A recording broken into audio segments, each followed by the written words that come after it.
ये 3 घर में कभी ना करें अपनी बेटी का विवाह, वरना पछताओगे।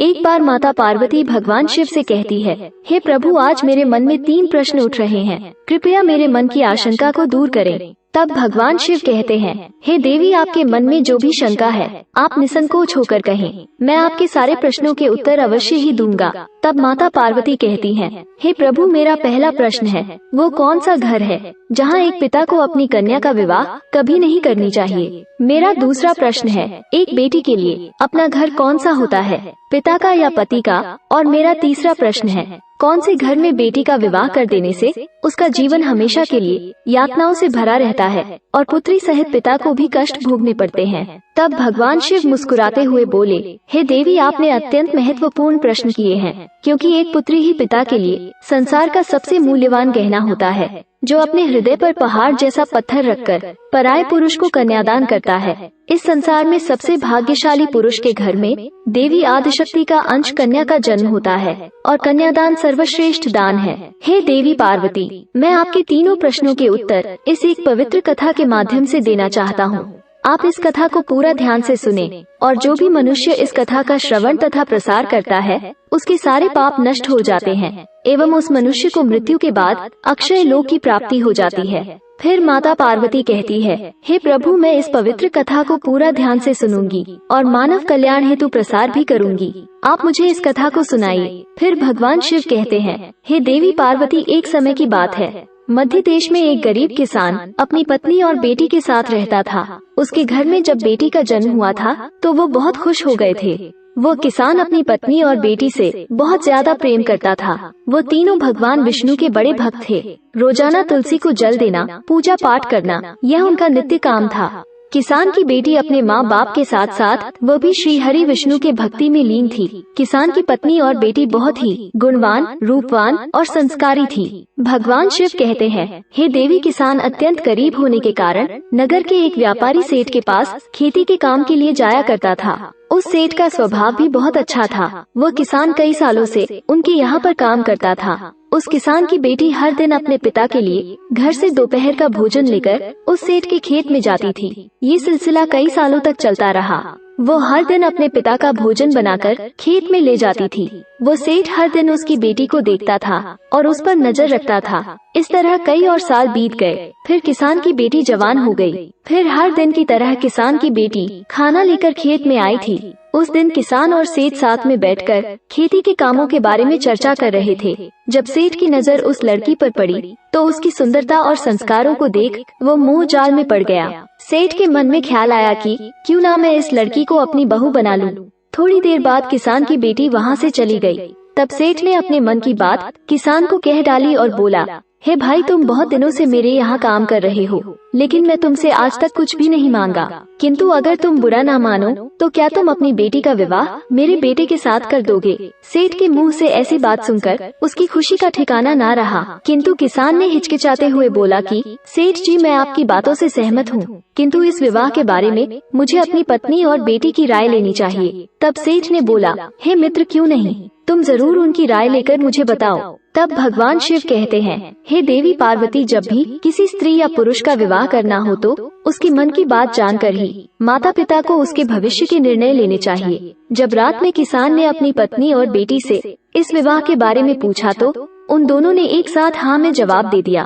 वैसे भी किसान की पत्नी हमेशा से चाहती थी कि उसकी बेटी किसी राजघराने में राज करे। दूसरी ओर जब सेठ ने विवाह की बात अपनी पत्नी और बेटे से कही तो उन दोनों ने इस रिश्ते को नापसंद किया, क्योंकि सेठ की पत्नी बहुत लालची और दुष्ट स्वभाव की थी तथा उसका बेटा भी निकम्मा और लालची स्वभाव का था। तभी सेठ की पत्नी बोली, हाय हाय, आपकी क्या मति भ्रष्ट हो गई है, जो एक भिखारी को बहू बनाना चाहते हो। मैं तो क्या मेरी जूती भी ऐसे घर में कदम न रखें। और सेठ का बेटा भी अपनी माँ के जैसे तेवर दिखाते हुए बोला, पिताजी, क्यों आप मेरी जिंदगी खराब करना चाहते हैं? मेरे दोस्त और हमारे रिश्तेदार हम पर थूकेंगे। सेठ को लगता था कि अगर ऐसी अच्छी बहू उसे मिल जाए तो उनके घर की तरक्की होगी, घर में शांति बनी रहेगी और बेटा भी उसके काम में हाथ बटाएगा। लेकिन घर वालों की ऐसी बातें सुनकर सेठ को बहुत गुस्सा आया और सेठ ने कहा, अब इस घर की बहू तो केवल उसी किसान की बेटी ही बनेगी।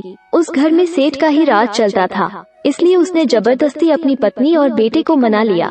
फिर अगले दिन जब खेत में किसान और सेठ की मुलाकात हुई तो किसान ने बोला, सेठ जी मुझे माफ कीजिए, हमें ये रिश्ता तो बहुत पसंद है, किंतु मेरी आपके बेटे के साथ विवाह करने की हैसियत नहीं है। तब सेठ ने मुस्कुराते हुए कहा, बस इतनी सी बात है, तुम जितना चाहे खर्च करो, तुम्हें जितने भी धन की आवश्यकता हो तुम्हें हमारे मुंशी जी देंगे। तब सेठ ने मुंशी से कहा, देखो ये हमारे होने वाले समधी है, इन्हें जो चाहिए वो सब कुछ दे दो। फिर किसान ने बड़ी धूमधाम से अपनी बेटी का विवाह उस सेठ के बेटे के साथ कर दिया।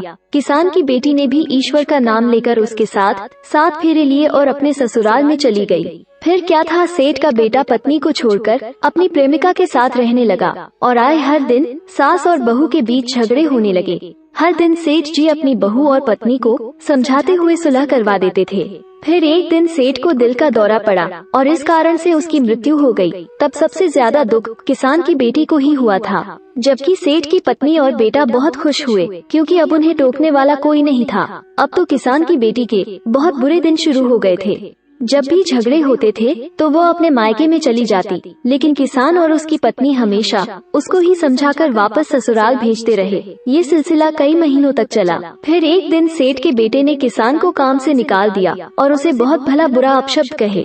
जब किसान की बेटी उनसे डरने के वजह उनके साथ प्रेम पूर्वक रहने लगी, तब सेठ की पत्नी के मन में एक बुरा ख्याल आया। उन दिनों किसान की बेटी माँ बनने वाली थी, तो उसने चिकनी चुपड़ी बातों से किसान की बेटी के मन को जीत लिया था, मानो जैसे कोई सांप ही चिड़िया के अंडों की रक्षा कर रहा है। फिर एक दिन उस सेठ की पत्नी ने बहू के खाने में जहर मिलाकर उसे दे दिया। किसान की बेटी भी अनजाने में उसे खाकर सो गई और उसकी रात्रि में ही मृत्यु हो गई। इधर सेठ की पत्नी ने नगर वासियों को कहा कि उनकी बहू ने जहर खाकर आत्महत्या की है। साथ ही उसने किसान को भी यह संदेशा भेज दिया कि तुम अपनी बेटी के शव को ले जाओ। जब ये बात किसान और उसकी पत्नी को पता चली तो उनकी धीरज का बांध टूट गया और उन्होंने बेटी के मृत शरीर को घर लाकर उसका अंतिम संस्कार किया। उसके बाद दूसरे दिन किसान न्याय मांगने के लिए राजा के दरबार में गया और उसने सारी हकीकत राजा को सुनाया। जब राजा ने दरबार लगाया तो सेठ के बेटे ने धन के लालच में राजा के मंत्रियों को खरीद लिया था, जिस कारण से किसान के पास कोई सबूत नहीं था कि उसकी बेटी ने आत्महत्या नहीं की।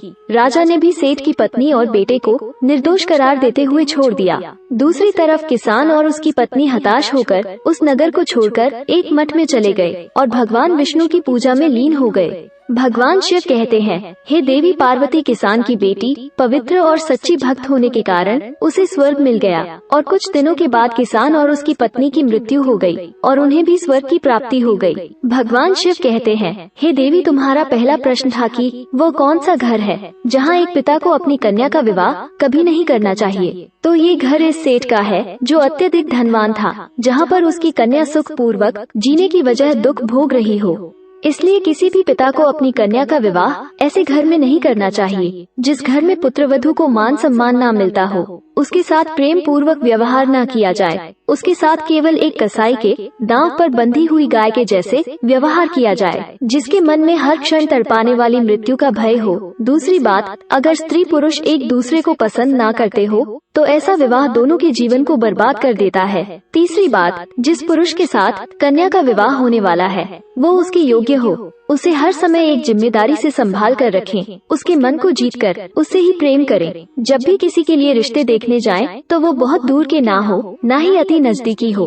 अपनी कन्या का रिश्ता अन्य दूर प्रदेश में कभी नहीं करना चाहिए, क्योंकि उसके बुरे हालात में उसे पिता या भाई की ओर से मदद मिले। फिर भगवान शिव कहते हैं, हे देवी पार्वती, चौथी बात है, किसी पिता को कन्या और भाई को अपनी बहन का रिश्ता कभी अति धनवान घर में या अति गरीब घर में नहीं करना चाहिए। धनवान लोग उस स्त्री के साथ दासी के समान व्यवहार करते हैं और उसके माता पिता को भी सम्मान नहीं मिलता है, तथा अति गरीब घर में विवाह करने से उसे हमेशा अपनी जरूरतों को पूरा करने के लिए अपने पिता या भाई के सहारे की जरूरत पड़ती है। जब भी रिश्ते की बात होती है तो हमेशा उनके कुल और वंश को देखना आवश्यक होता है। अन्य कुल में विवाह होने से समाज में प्रतिष्ठा कम हो जाती है और लोग हीन भावना से देखते हैं। साथ ही उस स्त्री को भी कई परेशानियों का सामना करना पड़ता है। फिर भगवान शिव कहते हैं, हे देवी, आपका दूसरा प्रश्न था कि एक बेटी के लिए अपना घर कौन सा होता है, पिता का या पति का। तो शास्त्रों के अनुसार स्त्री का घर उसके पति का ही होता है। चाहे सुख हो या दुख, पति पत्नी को हमेशा साथ रहना चाहिए और हर हालत में एक दूसरे का साथ देना चाहिए, जैसे कि हमारे राम सीता की जोड़ी थी। और आपका तीसरा प्रश्न था कि कौन से घर में बेटी की शादी कर देने से उसका जीवन हमेशा के लिए यातना से भरा रहता है और कन्या सहित पिता को भी कष्ट भोगने पड़ते हैं। जिस घर में स्त्री को सम्मान ना दिया जाता हो, उसके साथ हमेशा ही तुच्छ प्रकार का अभद्र व्यवहार किया जाता हो, या जिस घर में स्त्री पर पुरुषों से हाथ उठाया जाता हो या उसे अपशब्द बोले जाते हो, ऐसे घर में कन्या का विवाह कभी नहीं करना चाहिए। हे देवी पार्वती, अब मैं आपके सारे प्रश्नों के उत्तर दे दिए हैं। तब माता पार्वती कहती है, हे प्रभु, जिस घर में स्त्री के साथ दुर्व्यवहार किया जाता है, उस घर से देवी लक्ष्मी रुष्ट होकर चली जाती है। ऐसे घर में धन की हानि होती रहती है और घर गरीबी में चला जाता है। साथ ही जो पुरुष स्त्री पर हाथ उठाता है, उसे भी ब्रह्म हत्या का पाप लगता है। वीडियो अच्छी लगी हो तो लाइक, शेयर और ऐसे ही वीडियो को देखने के लिए हमारे चैनल को सब्सक्राइब जरूर करें। धन्यवाद।